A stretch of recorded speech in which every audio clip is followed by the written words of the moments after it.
Filled with lots of activities for the alum who have traveled far and near to be on these grounds again. So, welcome, welcome. We're making sure that technology is ready to present to you all here and online the program that we have scheduled for you today. This has been a great week because this is the second of our speaker series at the Valdry Center for Philanthropy here on the campus of Southern University in Baton Rouge, Louisiana. The Valdry Center for Philanthropy is an academically based research center focused on philanthropic studies and nonprofit management. VCP seeks to educate the socially conscious, student, volunteer, and practitioner in the emerging field of philanthropic studies through exploring the economic, historical, and philosophical rationales for voluntary action in the local, national, and international arenas.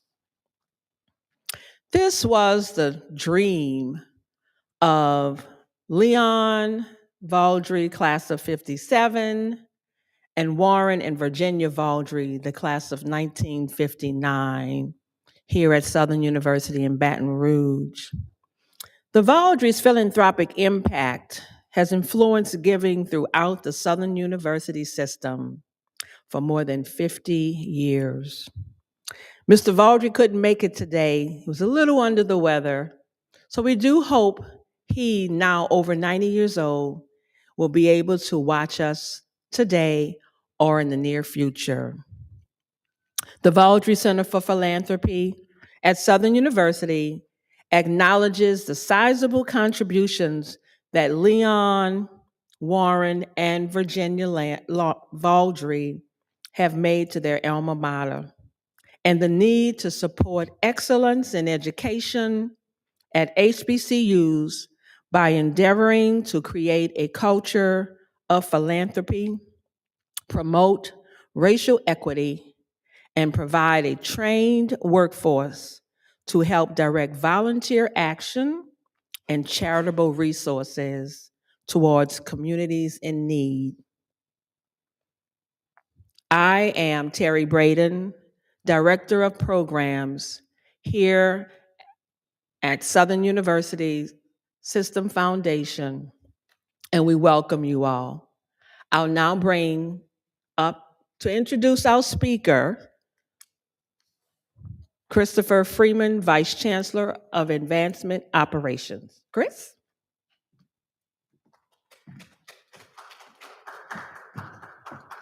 Good afternoon. As mentioned, I'm the Vice President of Advancement Operations for the Southern University System Foundation, and it's my honor to introduce Dr. Elsie Scott.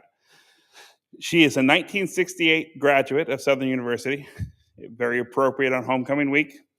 After leaving Southern University, she earned a MA from the University of Iowa and a Ph.D. from Atlanta University, now Clark Atlanta University, both in political science.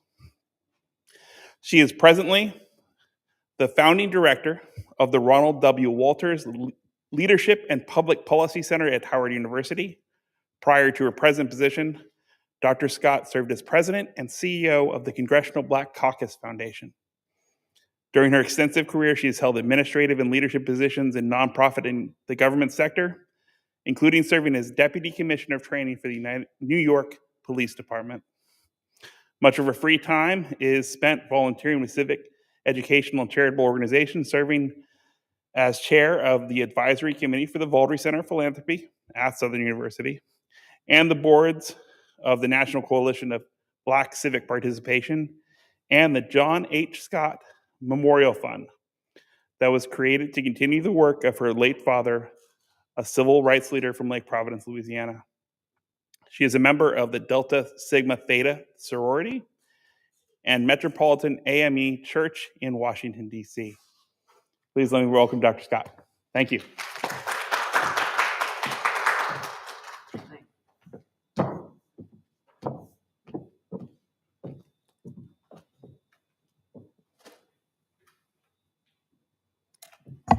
Good afternoon.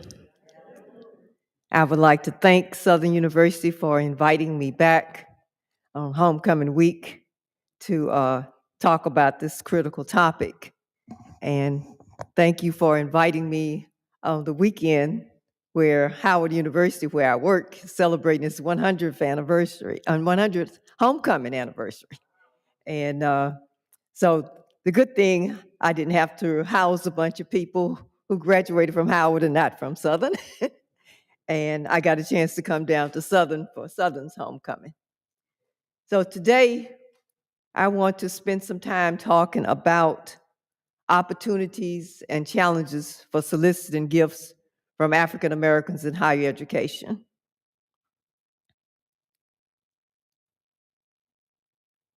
I can get the clicker right.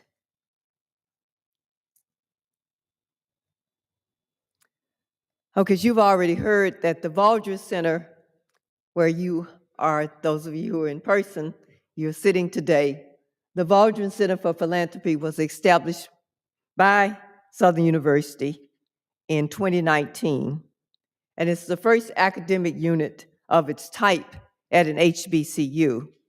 And it's interesting when I talk with people about the Valdry Center, a lot of them have not heard of it, but what we're trying to do is make certain that they now hear about what we are doing here at Southern University, our nonprofit management and philanthropy studies program. And so we have so many nonprofit organizations that are African American led or predominantly African American. And I wish this type of program had been around when I first started getting into nonprofit management. We received a grant here at the Valdry. It was mentioned that I'm the chair of the committee, the board of the Valdry Center. And we received a grant from the Hewlett Foundation, the William and Flora Hewlett Foundation, in order to study given at HBCUs.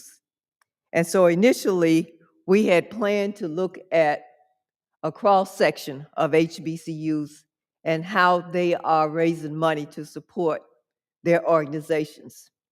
But what we decided that was too massive of a job to do and have the finance ready for homecoming. So we decided to restrict it to Southern University. So the Southern University Foundation is based here at the Valdry Center. And so you may know, or you may not know, that this building is named after the Valdry family. And it's already been mentioned about Leon Valdry from the class of 57, Warren and Virginia Valdry from the class of 59. They are the ones that are primarily responsible for this center here and the reason why it's named the Valdry Center. And so first, before I get into the findings of the study, let me just share with you a short video about the Valdrys.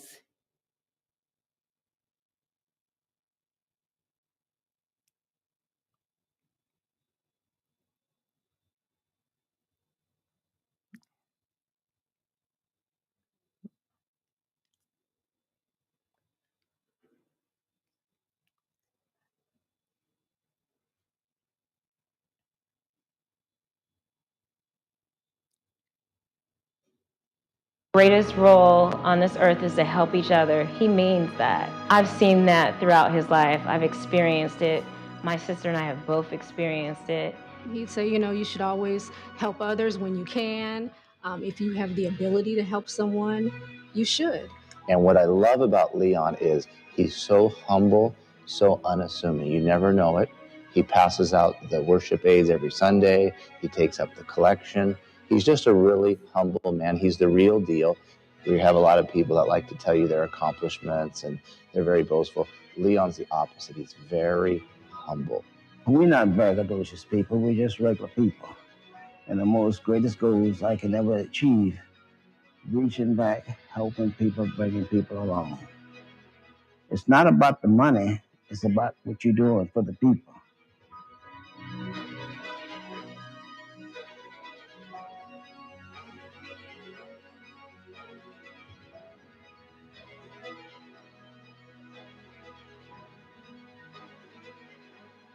Leon Valdry, for over 40 years, he has been the greatest contributor to this parish. Generous guy. When I first came, I knew nothing about him. Why? He's humble. Humble, quiet. And recently, he gave a very generous donation to his alma mater, Southern University, located in Baton Rouge, Louisiana.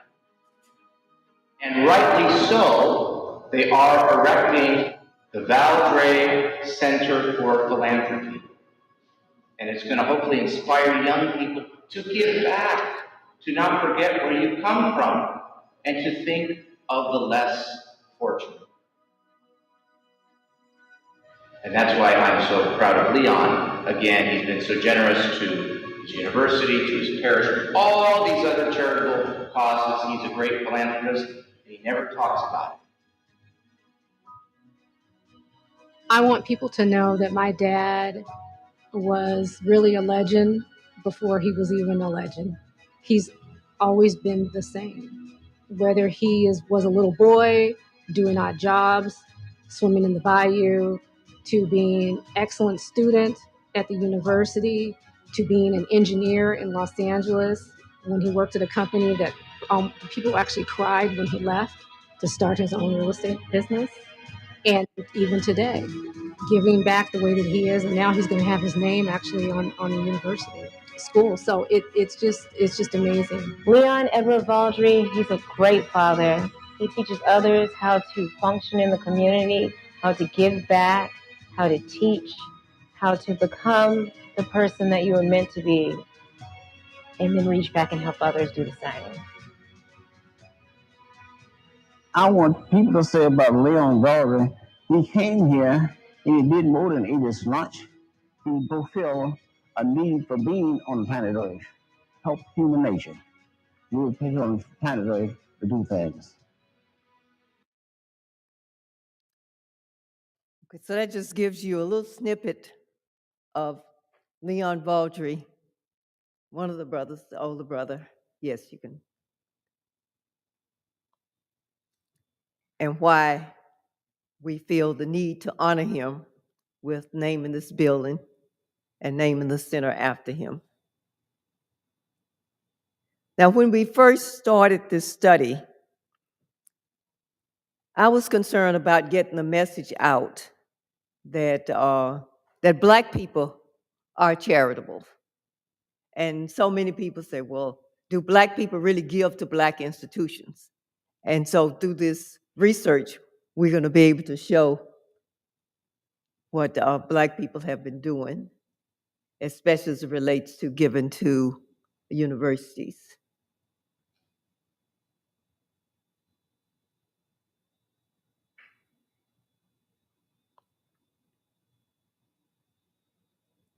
You know, it wouldn't be a day without a technology issue.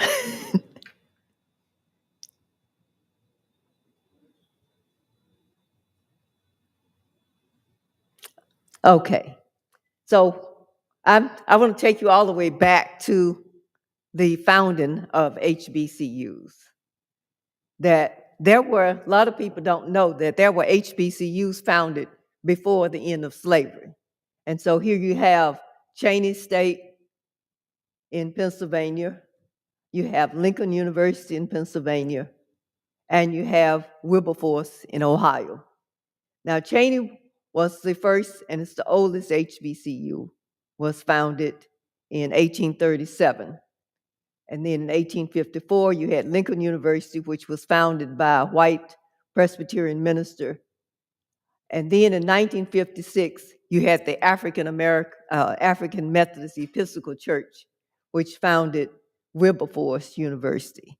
And so this is what's so exciting to a lot of people, that you had a Black church that even before slave was ended, they were putting their monies and resources to founding a university. So why did Black people get involved in founding these institutions? One, because they felt like education was going to be needed during slavery, but after the slavery time, They felt like this would help to liberate Black people and help Black people to find their way in society. And also because the government hadn't stepped up to the plate in supporting the education of Black people. So this is how we got started as HBCUs. And the interesting thing also is that you have religious institutions found in these Black colleges. And that's been one of the interesting things. I joined the AME Church, and one of the things that attracted me to it was this whole thing of their engagement in education, in Black education. But in addition to the AMEs, you had the Baptists, you had the Congregationalists, which is now the United Church of Christ, you had the Methodists, all found in various institutions. We can just look right here in Louisiana. Dillard is a Methodist school, Xavier is a Catholic school, and Southern and Grambling are state-supported schools. But before that, you had Leland College. Anybody ever heard of Leland College? And Leland College, which was founded by the Black Baptists here in Louisiana. And I cannot forget that my father, who was a Baptist preacher, and the association, they used to be raising money for Leland College, always raising money for Leland College. And so my sister and I, my sister who's sitting over here, we just assumed we would have to go to Leland College once we graduate because Dad was going to have to get some return on his investments. But sadly, Leland College did not survive because they were not able to keep it going. And I'll have another slide on why some of the colleges didn't survive. But these Blacks in various organizations and as individuals gave support to the colleges and to the students, as well as some of the congregations, some of the white churches sent teachers to teach at these colleges, and they supported them by paying their salaries. And a lot of Black people were making much of nothing by becoming faculty members at the various colleges. So what were some of the challenges to surviving of these early institutions? One is that you had some white philanthropists who founded some of these universities, some of what they were colleges at that time. And once the philanthropists died, nobody stepped up to the plate to keep them going. And then you had churches that were not able, like Leland College. They could not afford to continue to operate that college. And it costs a lot of money to run a university or a college. And if you don't have endowments, if you're not in a state budget or federal budget, or you have a wealthy donor base, it's hard. It's hard to survive. So some people wonder, well, why should I give back to Southern? It's a state institution. And we'll talk a little bit about state institutions and why you need to give to state institutions. So you had the Morrill Act of 1862. And this is where the federal government stepped in to try to support colleges at the state level. And so various states, the states that wanted to participate in this program, were given 30,000 acres of federal land, and they could sell that in order to build public institutions. And so you look at this and you say 1862, but most of these Black land-grant colleges were not around then. Why? Because the Morrill Act did not, even though it was supposed to include all institutions, that Black institutions were left out in the South. And so they had to come back and do another bill in 1890 in order to force these states to set up these separate institutions. And you've probably heard about some of the lawsuits that have been filed by Morgan State and some other universities suing the fact that they didn't get their share of the pie, that even after having a separate act in 1890, you still had some of the land-grant institutions that were founded, like Southern University was founded, but they were not given the same amount of money as the white land-grant institutions. Okay, then what happened is that they created something called the United Negro College Fund. A guy named William Patterson, he was the president of Tuskegee University. And he had the foresight to say, we can't make it by ourselves. So what we want to do is called together the other Black private universities. Let's get together and look at how we can support each other, and we will all survive, as opposed to just saying, okay, I got my contacts in Washington, I got my contacts with the religious institutions. But what he did was he reached out to the 27 presidents of private Black colleges and said, why don't we form an organization? We raise the money, we divide it between us. And the interesting thing is, they didn't say no. And so this is how we ended up with the United Negro College Fund, which is still surviving today and has done quite well in terms of supporting Black colleges and Black students. And primarily, at the beginning, it was primarily Black donors. We know now they get money from corporations and other places, but at that time, it was primarily Black donors. So then what happened? 1954, we got the Supreme Court decision, Brown versus Board of Education. Now, with the Brown versus Board of Education, this is where we knocked down separate but equal, which was established through Plessy versus Ferguson, which came out of Louisiana. But after the Brown versus Board of Education, instead of a lot of people focusing on, okay, how do we build Black institute, how do we support and make certain that all Black children get an education, then say, we don't need these Black colleges anymore. Why don't we just stop supporting them, because we don't need them anymore? So some Black colleges didn't survive after Brown versus Board of Education, because now you had states and other people saying that you don't need the money. So in 1987, as I've just mentioned, that the United Negro College Fund, a lot of people don't know that they didn't provide money to state-supported institutions. And so Joyce Payne, a graduate of Atlanta University, she came up with the idea of creating a Thurgood Marshall Fund, which would include the state-supported institutions. And so now it has been around since 1987, and they've become a big voice for HBCUs. And also, they do a lot of fundraising for state-supported public HBCUs, providing scholarships, resources, etc. So what is the present state of HBCUs? HBCUs are surviving despite what a lot of people have predicted over the years.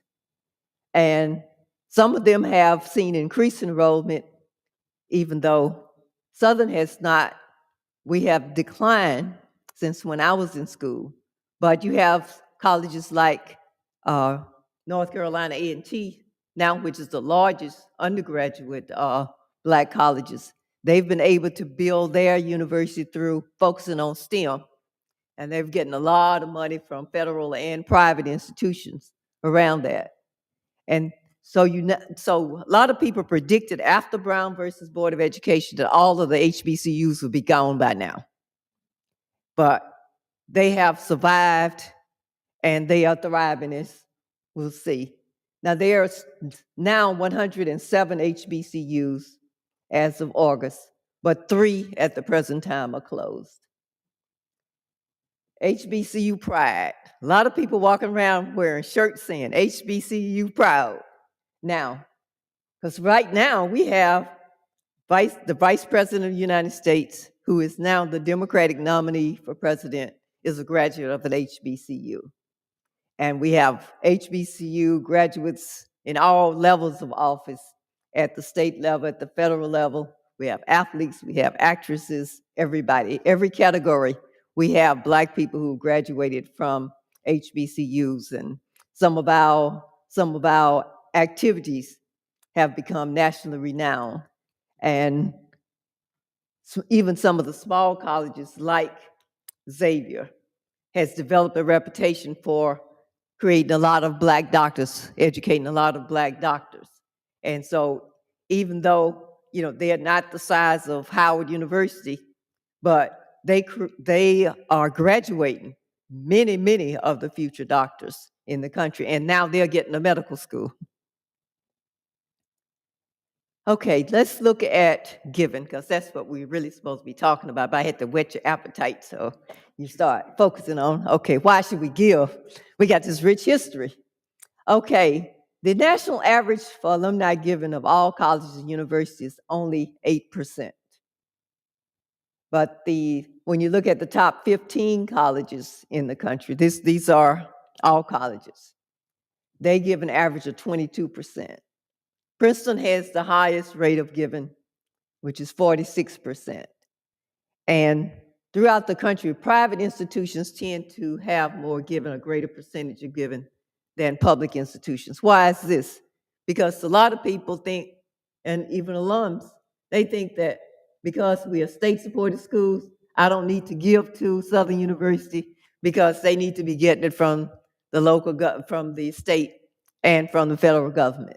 But that's not true. I mean, I did have some slides about the budget and everything, but we don't have time for all of that today.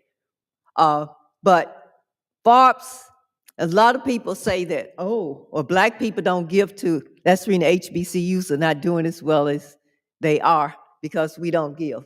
But the estimated given is about 10% for Black colleges. And see, that's above the national average I just showed you on the previous slide is 8%. And private schools, private HBCUs tend to have a higher giving level than the public schools. Again, because people have this mindset that the state-supported schools like Southern University don't need the money. Claflin, how many of you have heard of Claflin University? It's a small school, but they have the biggest giving rate of any Black in the HBCU. 48% of their students give back.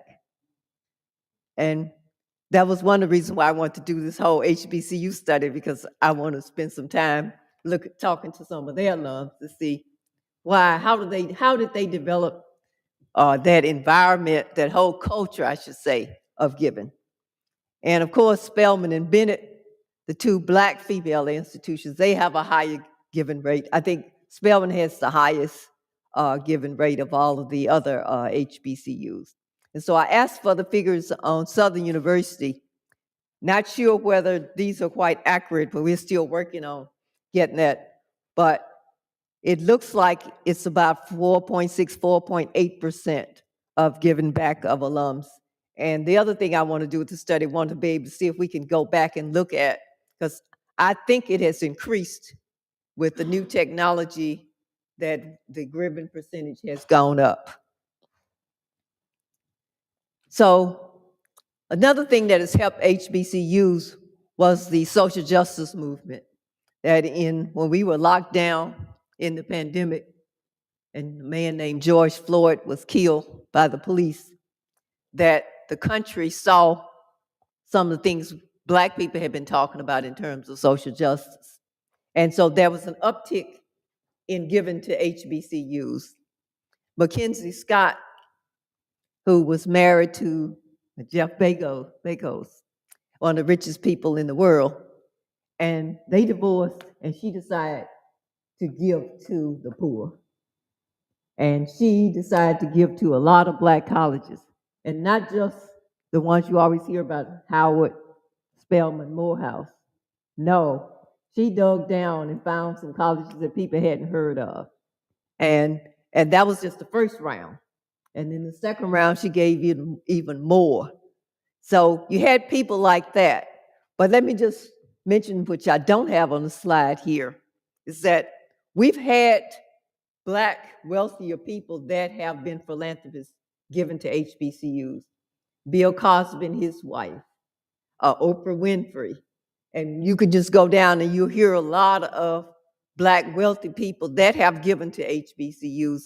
And often they don't get the publicity as when a white person gives a lot of money to a Black institution. Bloomberg, the former mayor of New York City, who's one of the wealthier people in this country. Most recently, he donated $600 million to 4 historically Black medical schools, and he's given money to build a medical school helping to build a medical school at Xavier. And the interesting thing about the social justice movement is that they didn't give to the traditional Black colleges that whites usually give to. Okay, so when my class was doing its 50th anniversary, and we were trying to raise money to give a $100,000 scholarship back to Southern. And we ran into a lot of our classmates who would not give. So we were trying to ask them, why won't you give? You graduated 50 years ago, you've done all right. And do you know that some of these people started telling us stories about standing in the line for financial aid 50 years ago, spending 2 days, and not trying and couldn't get their scholarship? I said, but didn't you graduate? Didn't you get the money at some point? And you still telling me a story about standing in a line 50 years ago? And one woman, I just couldn't break through, and she's a lawyer. She didn't graduate from Southern Law. She went to white school. I still haven't gotten her to give, because every time I call her, she's telling me one of these stories. So we do have, and I've talked with some people at the Alumni Association at Howard University, and they tell me they have the same thing. Tell them, oh, that financial aid office. And so we have to get beyond, how do we get beyond people remembering given the bad experience? So that's part of what this research was looking at. What are the good things? The people who have given, we want to look at why have they given? Guess I need to be watching my time. Okay, then, some people say they haven't ever been asked. And so that's one of the things we're trying to increase and improve our ability to ask for money. Because I wasn't given as much until a former president of Southern came to Washington, D.C. and met with me. And he said, why you don't give more to Southern? And I sat there, I don't know, I support my chapter, I go to all the events, I pay my dues to the Federation. But he said, but I want more, why don't you do more? And that's where it started. My increases are given just because the president of the United States, the president of Southern University system came to Washington and set up an appointment with me and asked me for more money. But then there are other people, especially some of the younger graduates, talk about their obligations. They're having children and paying the children's tuition. And then we have a lot of alums that don't understand the need to give to public because we're a public institution. So this study, what we decided to do was to do focus groups of people who do give, people who are chapter presidents, people who are active in the Federation. And we're happy to see our Federation president here today, Carlton. Okay, so this was and we also created an online survey. So let me just say something about the online survey. We need more people to participate in the online survey because we got good cooperation to participate in the focus groups because these are the people who give all the time. And so they want to get on the call and talk about giving and why they like Southern. But these other people who don't give, they won't even do our survey. So we need your help. Everybody who's watching and everybody who's sitting here today to complete this survey. So we've left it open because in the survey, everybody gets a chance to participate. If you didn't graduate from Southern, but you just came here for one semester, we want to hear from you. Please do the survey. And this is a QR code. And you can pick out, if you haven't done the survey, you want to save it on your phone now. And I think there are a few out in the audience in the chairs. So, and please, please, please, please, please do the survey. Tell your friends, your family members to do the survey. Oh,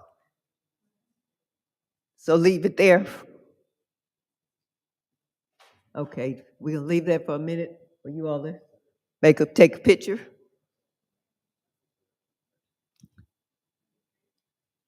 Okay.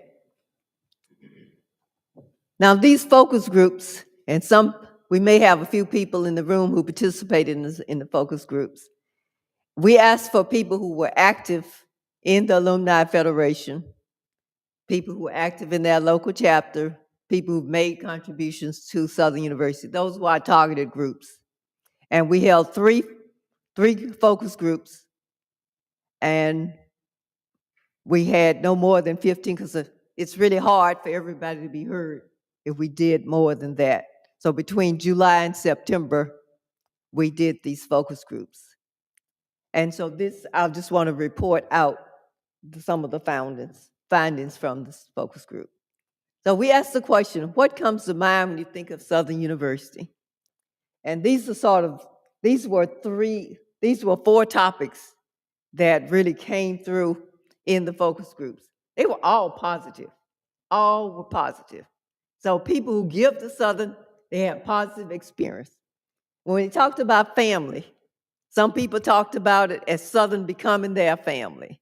One person talked about how they was the only child, and Southern became the family. Other people talked about how you come to Southern, you begin to feel like you're part of a family. And when you leave here, you form these lifelong friendships.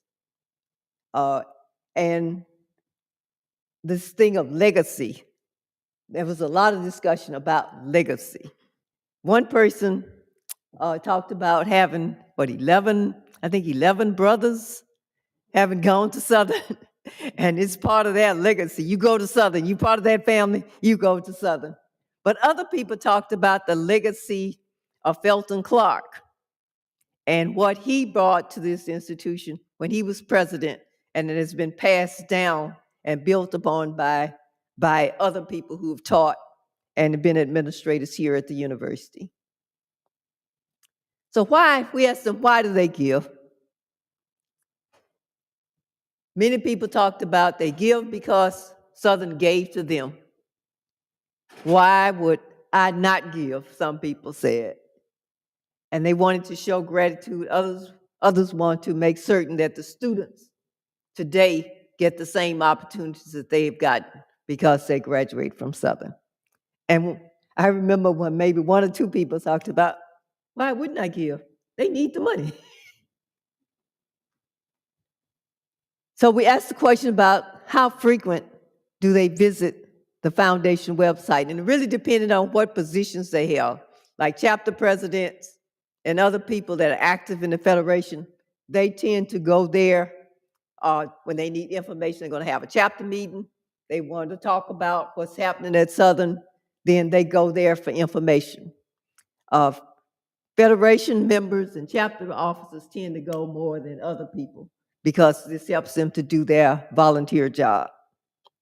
And others talk about when they want to make a donation, they go to the website. We asked the question about whether there's a need to change the way the Federation communicates in order to get more given. And so we got a variety of responses, but a lot of it was based on sort of age. Because what we find is that depending on the age of the alums, it is how they receive information. Because you know that Facebook, when it first started, Facebook was for young people. And then when everybody's mama got on there, then the young people got off. We can't be on there with our mamas. And so, but now we have so many of these different mediums, then you can find the one that fits in with your age group, with your friends, etc. So what we heard from the focus group was that Howard does have a lot of different mediums, and so no matter where you are, you can find a way in order to communicate, to read about what the foundation is all about and to learn about how you can give. And so some people still like getting it in the mail, and other people say they're wasting the money. Why spend all that money on those slick magazines? And other people say, oh, I like to show the magazine my name in there. So they continue to do all these different methods because they're trying to reach everybody. Okay, so how can Southern make giving more easily? That most people talked about that now we have the new technology. It's easy, and they don't see why people should have a reason. You know, before we got all the new technology, I know we've experienced this with our 50th anniversary, is that we couldn't find most of our class members. I think we had one of the largest freshman classes ever. But when we got ready to do our 50th anniversary, we couldn't find people. But now we have databases, and we don't have to go and find cards, find the little cards where we registered. Don't have to do that anymore. So now people are finding that it makes it easier. So we want to see an increase in giving as a result of that. So the problem is not finding ways to give, but it's how do we create a culture of giving. And so I thought to throw in this picture here in the middle of all of this. This is Leon Valdry, class of 57. And he wanted to pledge Omega. And so recently, some of the Omega brothers from the college went down and visited with him. And he took a picture with them, and they welcomed him as an honorary brother in the picture. Okay. How am I doing on time? Okay. So communications from the Alumni Federation. And so we're glad we have the Federation president here. A lot of people say that a lot of people seem to have some confusion about Federation communications. But then people who are active in the Federation talked about there's a need for more resources to be devoted to the Federation so that the Federation can better communicate with the membership.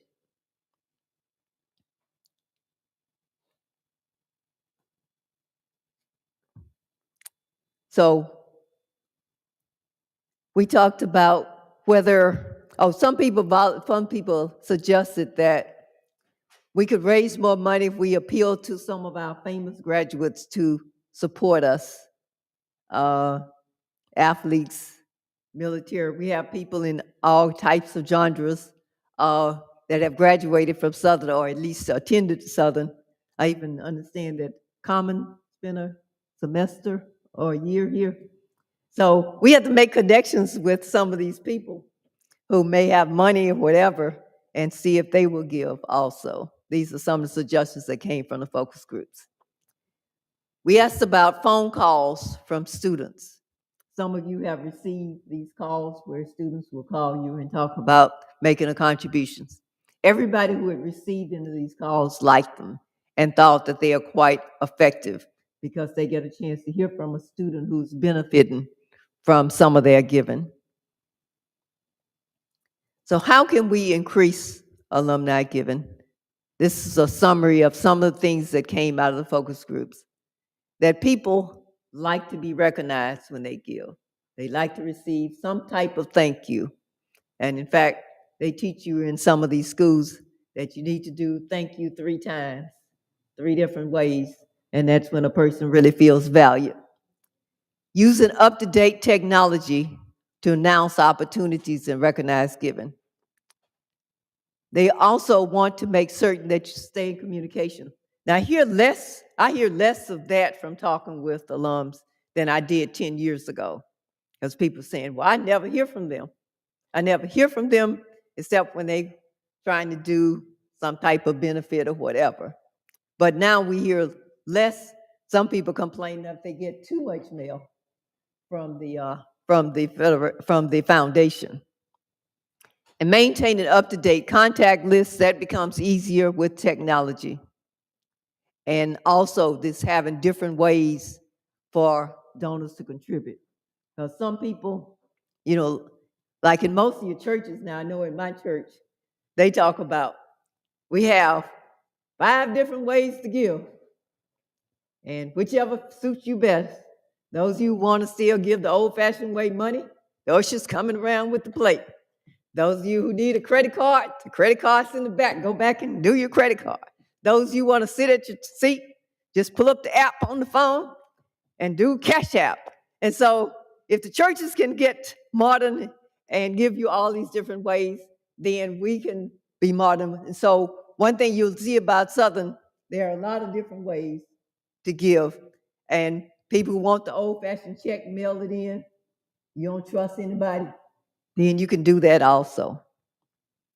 But after the donors give to the university, then they want to know how their gifts are being used. They want to know.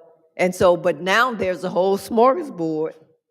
You can just go on to the foundation website and say where you want your money to go. Do you want it to go to a scholarship? Do you want to go to the 1800 Club, etc.?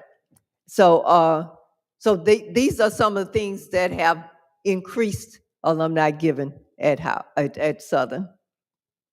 And I've already mentioned about the creating a culture of giving.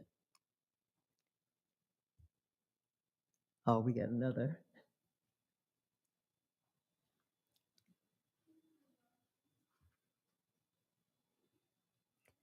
So each year we have 30th, something extraordinary is happening at Southern University.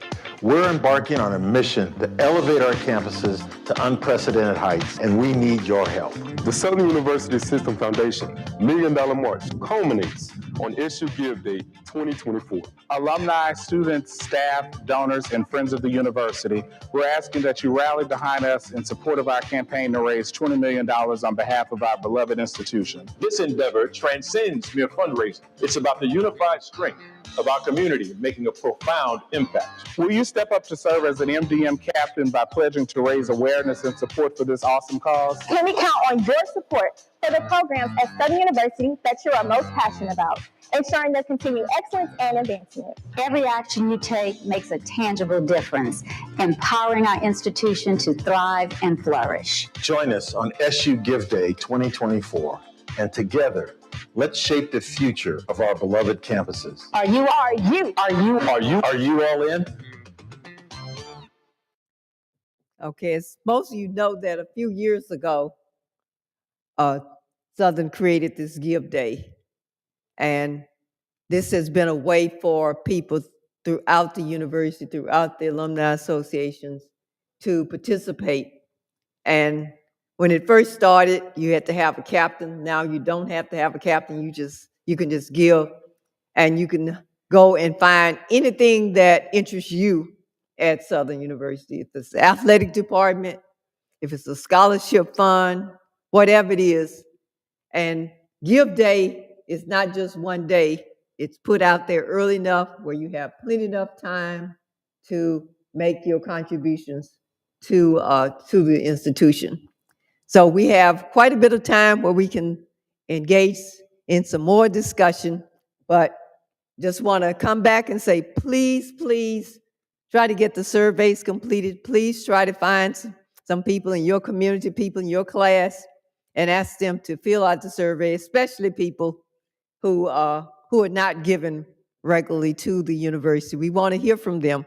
How can the university do a better job? And also we have the Federation president here.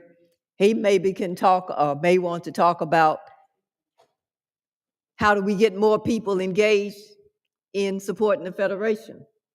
That, there are people who never join their local chapters, but also that becomes a way of getting people involved in the in Southern Universities. Given is through the chapters, because especially when you move to a big city, and you move there from Louisiana, and then you get to the city, how do you meet people? And I noticed just recently in Washington, D.C., we have, the president of the Southern University D.C. chapter works at Howard University also. And so when Howard University recruited the band director, the new band director at Howard University is a graduate of Southern University. He used to be a member of the Human Jukebox. And so one of the things, I reached out to the young man, I haven't met him yet, the band director, but I reached out to our local president and say, we got this new guy. He said, I'm already ahead of you. I already reached out to him, had him out to lunch. And so he was already on it. I said, okay, I got you one. The new dean of the School of Social Work, graduated from Southern University. She's a Delta Sigma member Delta. He didn't know about her. So I beat him to her. And I got in touch with her, and she said give her a few months to try to get settled in. So this is what, we as individual members need to be doing, because one thing that people will find that when you move to a new city, you're looking for people to connect with. And, if it's nothing more than where are the Louisiana restaurants in the city, and we have watches of the games. And so you want to get invited. Sometimes it's at private homes, so you don't get invited unless you're a member of the chapter. I just saw a thing next week. They're going to be watching the game at somebody's house, and they say that, okay, you can't get the address unless you pay your dues. And so there are a lot of things, innovative and creative things that are happening with raising money for Southern University. But we know there are other ways that we can support our dear institution. Thank you very much. Okay, thank you, everybody. Let's give Dr. Elsie Scott a round of applause for the statistics on giving to our alma mater. But I want to just share this as well. The vision of the Valdry Center for Philanthropy is to support the need for developing excellence in education at historically Black colleges and universities through the service to minority communities around the world, and become the training ground for individuals interested in exploring the field of philanthropic studies. So it's really, really important that the survey that we have shared with all of our donors, please respond, because it's going to help us. Everybody's always asking why Southern did Southern, how come Southern did or did not. And many of us are in the places and positions to direct funds to your alma mater, whether there were long lines or not. If someone says anything negative about your alma mater, you're going to stand up, I hope, and say something strong. So let's do the same. Philanthropy is giving. Give of your time, your talents, your treasures. Let's do that. Whether it's one class, two classes, or graduate or not. Attended, yes. We have a need, a deep, deep need here for the students that are attending currently on all of our 5 campuses. So please think about the survey, give us your feedback, help us see what you see that we don't see.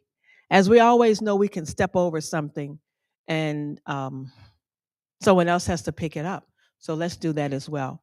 So the survey, we appreciate you if you can. This is on YouTube Live. Share it, send it out. Those of you online, we thank you very much for staying on with us this whole time. Also, we need our evaluation. The evaluation helps us to know how we're doing, what you may want to hear, because it's not just philanthropy, it's support for students at Southern University System Foundation, supporting you all. We need your help to do so. We ready for Q&A?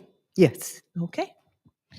Anyone here? Well, I guess the alumni chapter president. Alumni president, the national president, Ms. Terry. No, Dr. Scott, thank you for today.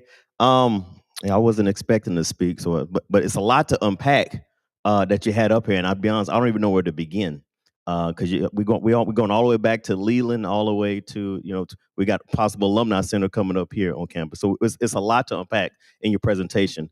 A couple of notes. Number one, I'll try to make that commitment to get that survey done. Ms. Terry has been on me, so Ms. Terry's done a great job. Make sure you get the information to me. I'll make sure a commitment that we get that survey out. What we saw today is something that a lot of people need to see, and hopefully create a sense of urgency. I think that's one of the issues that we have sometimes. There's no sense of urgency. Some people get the email, they delete it, they read it. It's not at the top of the list or the to-do list. We need to create a sense of urgency for giving back, and that's something I think can help in our giving as well. I noticed some of the criteria for communication. I'm always constant to get about communication. I didn't see text messages or Instagram. And that's what the new students, we did a little survey. I said that's what the students are mostly on text and Instagram. So communication is key. I like to call it more so education. Ms. Terry talked about it. Defending Southern University is another thing we need to focus on, defending SU. There's a lot of misinformation out there. We're doing a lot of things on campus. I'm here, I'm seeing it. We got some great people, some staffs here. Chris Biak, I know I work with them all the time. They're doing some great things on campus. We're not telling our story. And we need to do a better job at that. So, alumni is not just about giving as well. We talked about in our mission, recruitment and talent loyalty. So it's not only just the dollars, but also giving of your times and talents and continuing the efforts of Southern University. So I touched on a few things, Ms. Terry. I don't want to take up everything. Thank you, thank you. Yeah, let me just say one thing about time. I tried to put together a focus group of nothing but chapter presidents, but it didn't quite work out. But I asked chapter presidents who were on about how much time do you spend on Southern University activity, and they couldn't tell me because they do so much for Southern that they don't figure out how much time. And so I think people need to recognize that when you start thinking about whether you want to get involved in your local chapter. Remember, we had a great chapter president. Well, we've had a lot of great chapter presidents in the Washington chapter, but I just want to single out him one because he's no longer with us. Vincent Brown. Many of you knew him and met him at national events. When Vincent became president of the chapter, he and his wife sought to try to find every Southernite, whether they had graduated from the law school or where they were from, connected with Southern University. And they did calls to you. They came over and invited to let's meet me for coffee or tea and just learn about who you were. And so by the time they got to fundraising, they sort of knew what you like to do, things you like to do, and say, okay, we're going to have a ball. Okay, that person loves to go to balls, so they can help sell tickets there. We have the crab feast. And so you get to know the chapter members, and that was one, I don't know how much time they spent, but I know they spent a lot of time just cultivating our chapter. But our chapter grew because everybody joined because they went from the oldest, they had a Miss Southern from the 50s. They brought her to a meeting one day, and that was like a big thing. And then we found another Miss Southern from the 60s. And so it started making these people who had not felt the need to be a part of the chapter for years because there was nothing there for them.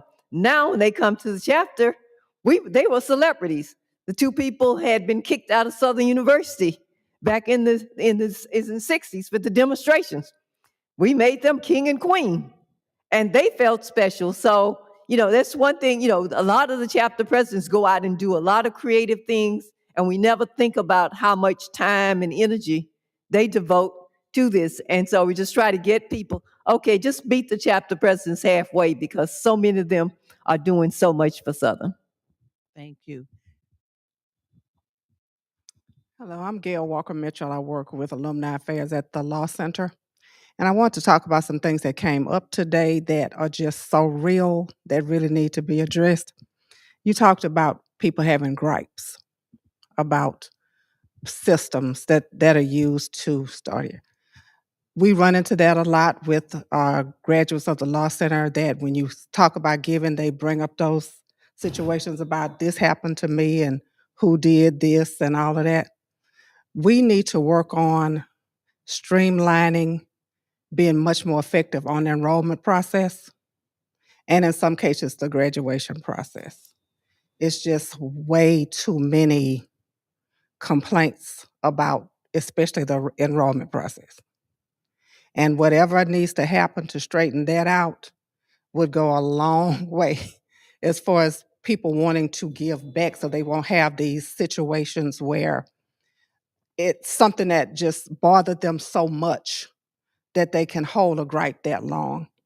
I think that we need to do a lot more about knowing who our famous graduates are and utilizing them to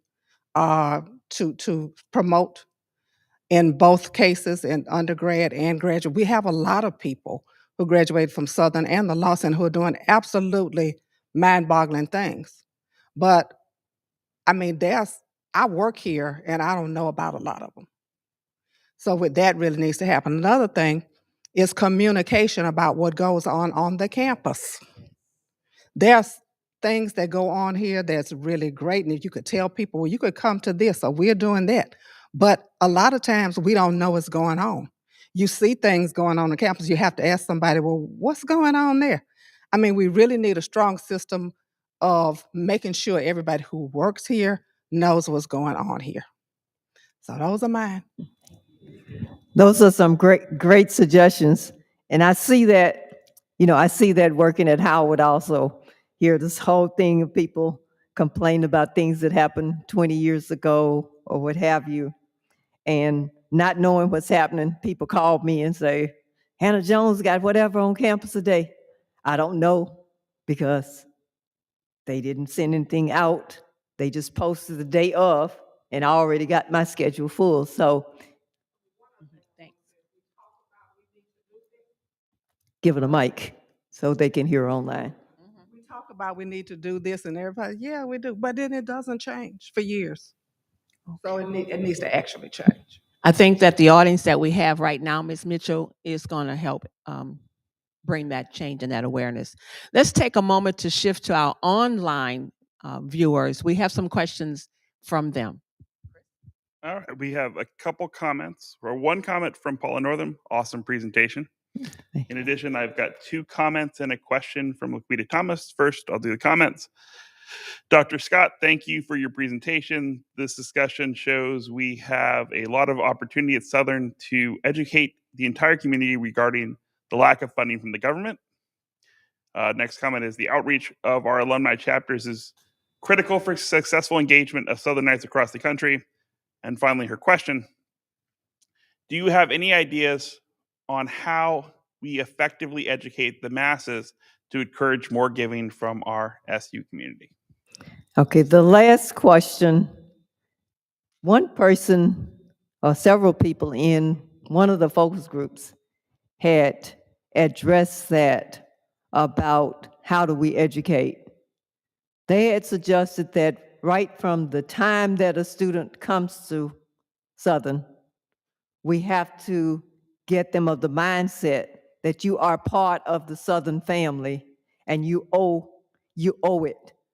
And so I know when we have a program, or we've had a program, we didn't get it this year, we didn't get the grant, but where we work with the Young African Leaders Institute that President Obama started. And we have 25 fellows that would come over from various parts of Africa. And one of the things we would do in our orientation session, one, we made them a part of the Howard family. So when they go back to Africa, they've only spent 6 months, 6 weeks with us, but they become a bison. And so you start from day one making people feel like they are a real jaguar. And then one other thing, we would send them through the scenario, you are your brother or sister's keeper. And we tell them that, you're responsible for making sure that they are safe. They're in from a different country. We can do it with the university. They're from different places. Watch out for your sister, brother. Make sure that they have what they need, whether it's material things, whether it's trying to get to class. So I know when I was a student here, and we used to go to the dining hall, and the football players knew me because I didn't like the food. And so I was always giving away my food. And so these football players, I got to know all of them. There were these guys that I'd have breakfast with sometime. Their daddy was a big principal, and they couldn't afford to embarrass their daddy. So I got me a tutoring job out of that. The other one didn't know how to prepare his papers. I taught him how to write papers. And so you can find different ways to connect with people right from the beginning. So we need to how do we connect people as a family when you first come to Southern? And because many of us have these lifelong relationships, then we can help in terms of getting people to give. because we give, because, the 1880 Club, it was built on that concept that you give 1,000 and you get 5 of your friends to give 1,000.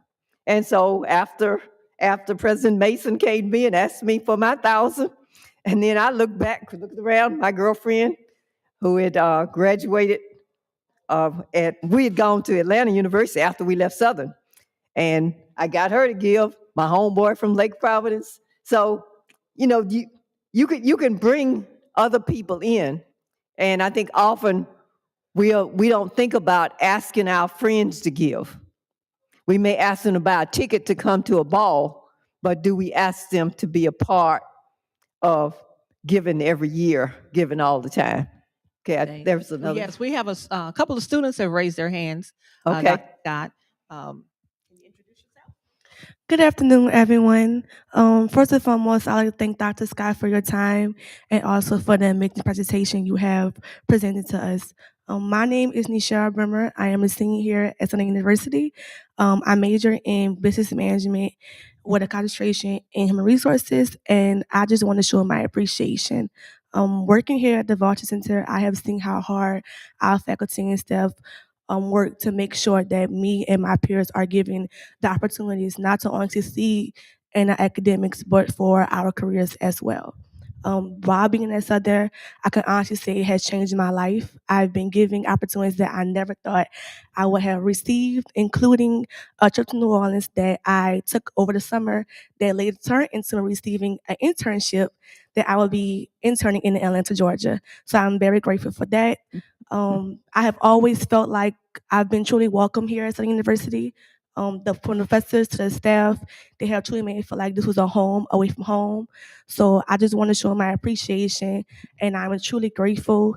Thank you, Dr. Scott, again for your time, for presenting. Thank you, everyone, for coming here and taking your time out your day for investing to the students and making sure that we are truly showing what it's like to be a Southern Jaguar. So thank you. Great. Thank you, Ms. Bremer. Here's one of our seasoned intern Jaguar, who is a graduate. He's a graduating senior this semester, Jabrelin Gibson. Good evening, Dr. J. We have met before one time before. Can you hear me? Yes. Okay. Well, my name is also, who may not know, my name is Jabrelin Gibson. I am a major in criminal justice from the small town of Cullen, Louisiana, in Webster Parish. The Southern University Foundation always been supportive of me, helping me with scholarship, funding, emergencies, and everything, even with the Voucher Center. And the Southern University for bringing me in as a family. Also, thanks to Ms. Terry, who always assists me and help me, Mr. Harris, too, also, and the family of the foundation. If it weren't for them, I want to learn the tools about data, connecting with other people from different alumni chapter, and bringing like students to the campus of Southern University. As I talk to them, even with the alumni, a lot of alumni I had met from my back home who's always says like they want to give back to the university, who graduated a long time ago but never got a chance of giving back or what goes on around campus.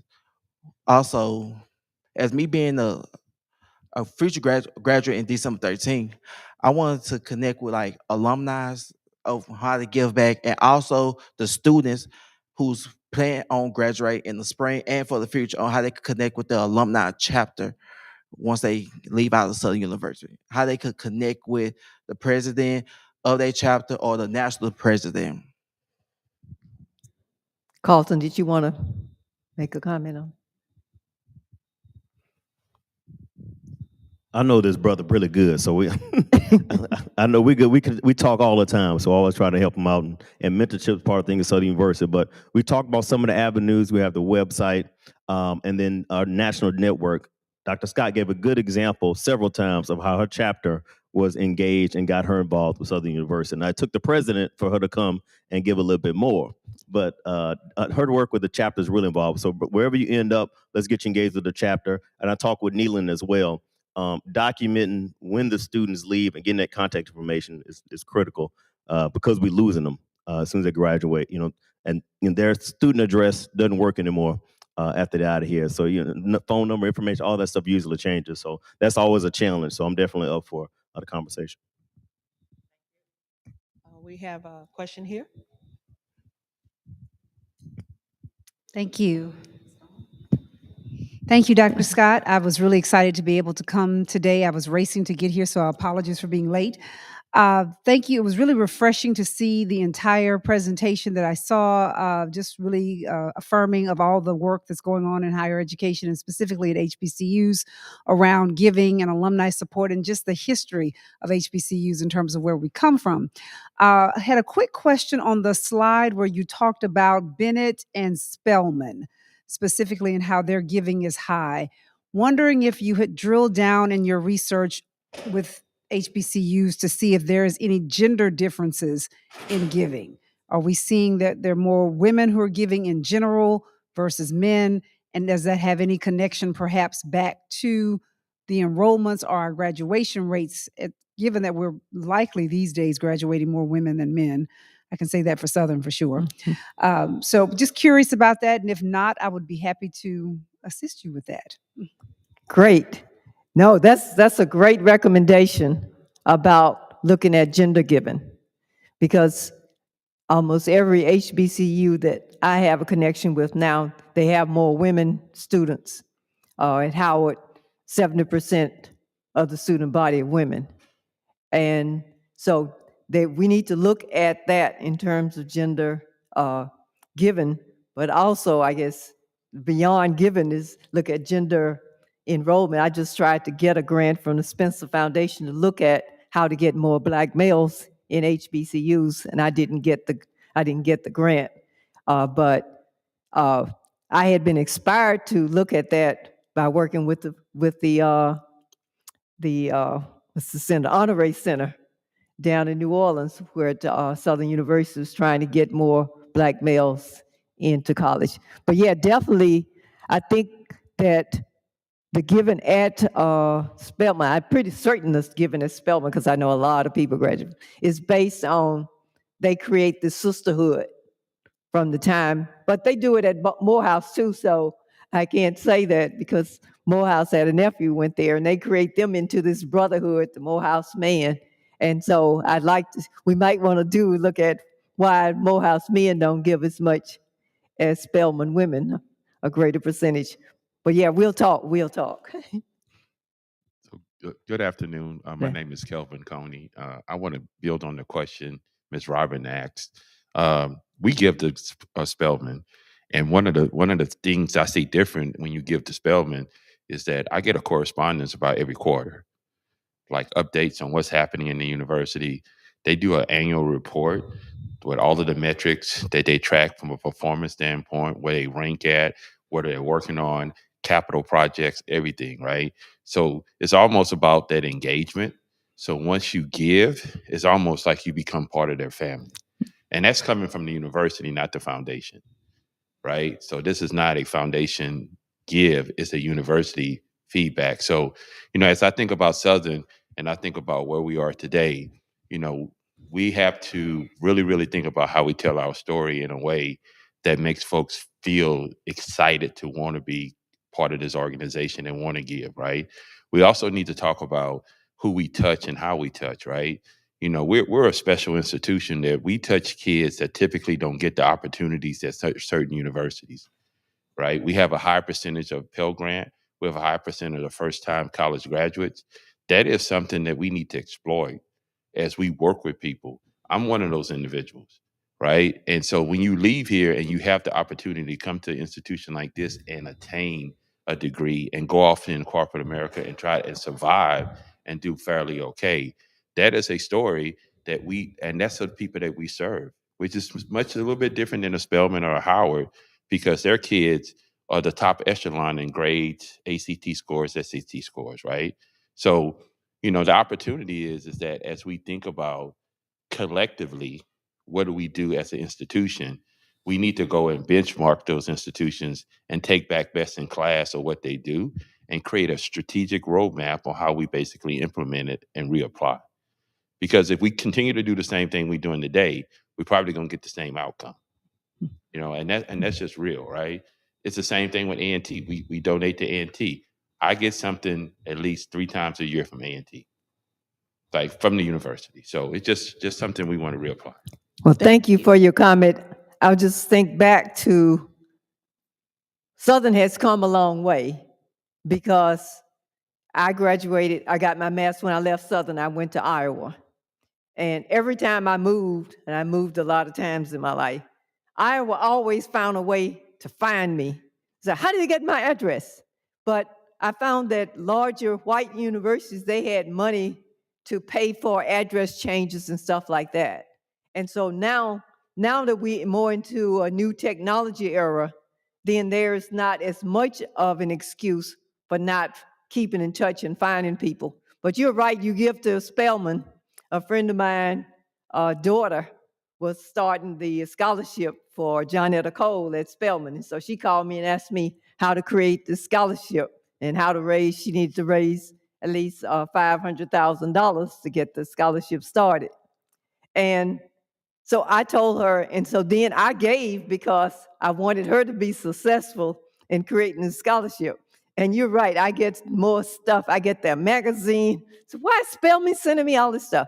Same thing with Bennett. One of my church members, they do a fundraiser for Bennett every year, and I give to that. And now Bennett gives me all this stuff. Now, I don't know whether that's a good thing because I don't give them anymore because they send me all of this stuff. I be saying, okay, I got to give to Southern. I can't give to y'all. I need to give to Clark Atlanta because that's where I got my doctorate from. But yeah, some people do see that as a value. But that's the reason why we really need to expand this study to be able to do some comparisons between colleges and sort of exchange ideas with other colleges. Is what are you doing that's effective? What can we do that to be more effective? So I'm hoping that the Hewlett Foundation will see our results here and say, okay, we need you all to keep going. Thank you, thank you, thank you. Can we have another applause for Dr. Elsie Scott? And we have a presentation to Dr. Scott. We know that she is our advisory board chairwoman, and we will be meeting at our annual Bayou Classic morning meeting. And then we do a lot of good follow-up on what has transpired here over the past year. And I'm just happy to share that we've had over 2,000 views over the past 5 events that I've had. And because of YouTube, it has added to the viewership. So what we have now that we're producing and putting out there on YouTube or Facebook Live, please just go back and look. Harry Williams, Amir Pasick, Susan Batten Taylor, all powerful, powerful leaders in the Black community with in relation to fundraising, philanthropic issues, etc. So Dr. Scott, I'd like to present to you our alumni sweater for this season, as well as a picture of the bluff. When you all came in, you saw the mural on the wall, where now we're presenting her with her own mural. Thank you for being here. Thank you very much. And I just want to mention that my sister, Janita, who graduated from Southern 2 years before I did and started the Southern tradition in our family, is here today. She's a life member. I think she's a Star Life member, whatever that is. And then her daughter graduated from Southern after her, Nicole Johnson. So, we have some family members that went to Grambling, but more of us went to Southern. Thank you very much. We want to be sure that the William and Flora Hewlett Foundation sees that we are sponsoring our event, thanks to them for the grant that they have provided and renewed for us at this time. So here's your glove and your sweater gift, and thank you very much.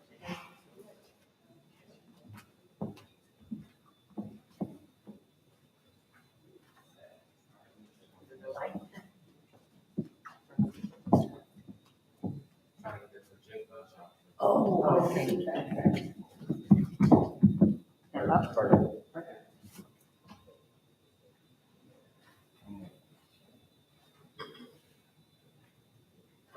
Oh, thank you. Thank you again. Go Jags, it's homecoming.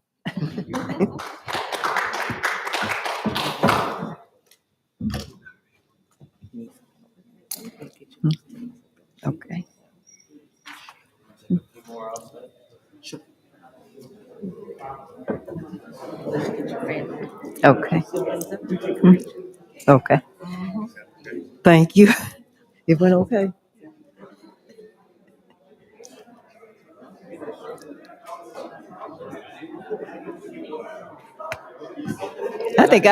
I think I skipped the slide. It's okay, because I was looking at most of it. So I think Yeah, the one where I tried to summarize everything. at the bottom. Yeah, where the girl. We did good. Yeah. We did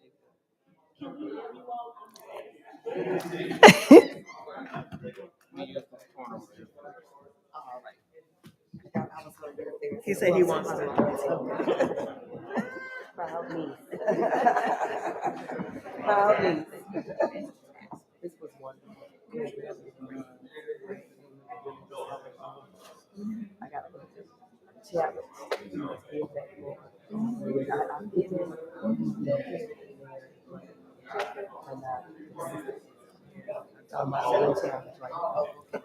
Sister wants you in the picture. Sister?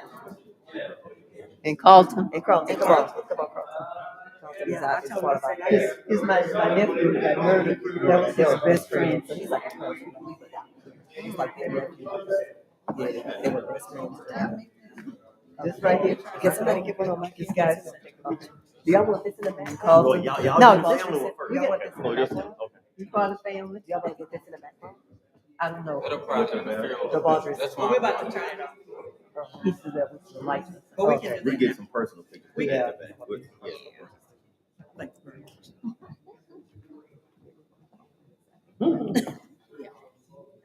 Sister, you good?